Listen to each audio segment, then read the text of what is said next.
No Cá Entre Nós de hoje, eu vim trocar uma ideia contigo sobre uma coisa que eu observo, às vezes no primeiro, pode ser que seja no segundo atendimento de terapia de casal, que é muito frequente com aqueles casais que têm a seguinte queixa: a gente não consegue mais conversar.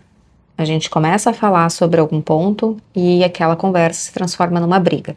Claro que isso às vezes é dito de formas diferentes, mas a queixa principal é essa. Quando eu começo a analisar a maneira como eles se comunicam, rapidamente eu percebo a presença de uma dinâmica na comunicação que é de ataque e defesa. Então imagina a seguinte cena: um dos parceiros começa a falar sobre um incômodo que sente e rapidamente o outro interrompe aquela pessoa e começa a se defender. Por exemplo, mas isso que tu tá falando não é bem assim que aconteceu. E aí começa a explicar o ponto de vista dele. E aquela pessoa que estava falando sobre como ela se sentia, ela não consegue concluir o raciocínio dela. E aí a conversa vai se perdendo, ela vai se enviesando, se desviando para qualquer outra coisa que não é exatamente o ponto principal. E quando essa pessoa começa a se defender, quem está falando começa a se sentir incomodado, às vezes recebe através disso até algum ataque. Então, por exemplo, aquela pessoa começa a se defender dizendo: mas isso que tu tá dizendo não é bem o que aconteceu, porque quando aconteceu foi porque tu não sei o que lá. E aí já começa num enfrentamento de ataque daquela pessoa que estava inicialmente com o poder da palavra. E aí a pessoa que está sendo atacada começa também a se incomodar e aproveita o seu momento ali para poder contra-atacar ou se defender. E a conversa, ela ganha esse tom de ataque e defesa, ataque e defesa. E eu me lembro que houve uma época da minha vida em que eu ouvia falar sobre isso, numa época em que sim, eu já estava dentro da psicologia como estudante, mas eu não fazia ideia do que significava isso na prática. Claro, com o passar do tempo eu fui estudando sobre isso, depois me formei, comecei a trabalhar com isso. Hoje fica muito nítido, mas o que eu me lembrei, me conectei? Poxa, às vezes as pessoas elas não fazem ideia do que está acontecendo. Quem está de fora, com o olho treinado para isso, percebe com muita facilidade.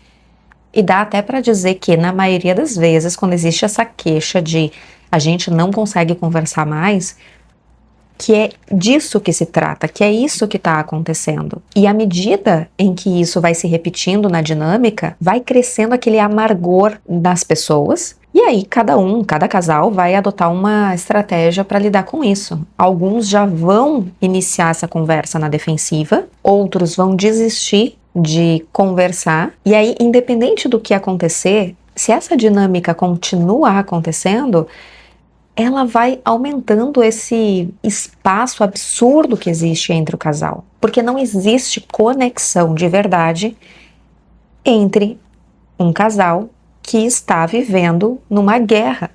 Que guerra? Poxa, mas a gente não está necessariamente brigando, mas não tem a ver com isso. Tem a ver com a conversa se transformar sobre quem está certo, quem está errado. Eu acuso, tu te defende, tu contra-ataca, tu te protege. Isso afasta, isso não conecta. Então, a primeira coisa que eu considero muito importante de ser feita é que vocês, que a gente, ser humano que escolhe se relacionar, esteja atento a essa dinâmica. Percebeu que a pessoa está falando algo e que tu tá te sentindo atacado? Não interrompe, espera a pessoa concluir o raciocínio dela. E se essa sensação de estar se sentindo atacado estiver insustentável, esse é o momento de interromper a conversa para que tu consiga te regular emocionalmente. Voltar ao teu estado mínimo de equilíbrio interno. Talvez até comunicar: olha só, isso que tu tá me falando é muito importante, mas eu tô me sentindo atacado e eu não vou conseguir prestar atenção nisso agora. Eu preciso de um tempo para me acalmar. Vamos fazer uma pausa de uns 5 minutinhos, depois a gente volta nesse assunto, pode ser? Às vezes, algumas pessoas têm a preocupação de, mas se eu não falar na hora, eu vou esquecer. Sim, pode ser que tu esqueça, mas olha só, se isso for tão relevante, mas tão relevante, dificilmente tu vai esquecer. Porque às vezes isso é menos importante do que o ponto central da questão. E aí esse é o segundo elemento que eu considero importante de ser cuidado.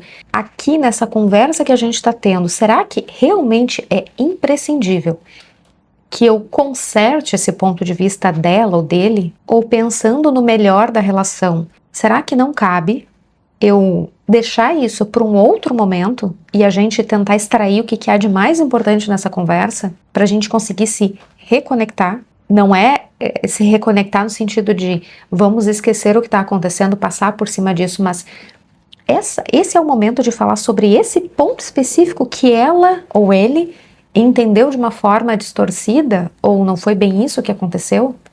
Será que esse é o mais importante nessa conversa? Então, se a tua preocupação é esquecer, bom, pode ser que tu esqueça, mas se isso for muito importante pra ti, cara, vai ter uma conversa importante, deixa um papel e uma caneta ali do lado. Ah, mas aí vai ficar formal, etc. Prioridades. É mais importante vocês conseguirem conversar e se entenderem, ou a formalidade, ou a falta de formalidade, ou a leveza, etc. Se isso é o que vai possibilitar tu escutar por completo o que a outra pessoa está tentando te dizer, nesse momento sim, talvez seja mais importante tu ter um papel e uma caneta do lado e anotar ali uma palavra para que depois tu... Deixa eu voltar nesse ponto aqui. Esse ponto aqui mexeu comigo, pra mim é importante, tá, ok, beleza. Mas deixa a pessoa concluir o raciocínio dela, deixa ela falar sobre o que ela tá sentindo. Do outro lado, é óbvio, também é importante que a gente, ao falar sobre uma insatisfação nossa, que a gente tenha o cuidado sobre como falar. Ah, mas aí eu vou ter que ficar cuidando como eu falo. Bom, se a gente tá falando de uma relação que tá com a base, com a segurança estremecida, sim, vai ser importante ter cuidado. Se tu vai passar em cima de uma ponte que tá com uma rachadura em um dos alicerces, tu não vai passar por cima dessa ponte pulando. Tu vai passar com cuidado. O cuidado é importante numa relação. A depender de como tá essa relação, a gente precisa de mais ou de menos cuidado. Mas até lá, sim, vai ser importante tu ter cuidado sobre como tu vai comunicar isso. Então, em vez de falar de uma forma acusatória, porque tu isso, tu aquilo, eu me senti de tal forma. É assim como eu estou me sentindo. E bem, nem sempre a gente vai conseguir ter esse cuidado. E se a gente não conseguir, aí entra o que eu falei anteriormente. A outra pessoa que está escutando usa das estratégias que puder, de lembrar que, olha, eu preciso esperar essa pessoa concluir o raciocínio dela e ao concluir, não necessariamente eu vou voltar nesse tópico que me incomodou. Eu vou tentar extrair o que há de importante no que está sendo dito e vamos nos concentrar nesse ponto aqui. Em um outro momento, se ainda for importante, eu posso retomar esse assunto aqui e aí vai ser sobre isso. Existe um momento de falar e existe um momento de escutar. E não é escutar pensando em como tu vai te defender, em como tu vai explicar melhor o teu ponto de vista. É escutar prestando atenção no que essa pessoa está falando, buscando compreender o que ela está falando. É sobre o que ela está falando, não é sobre ti nesse momento. Então, volto a repetir. Existe um momento de falar e existe um momento de escutar. Cá entre nós, se relacionar dá trabalho sim, mas vale a pena.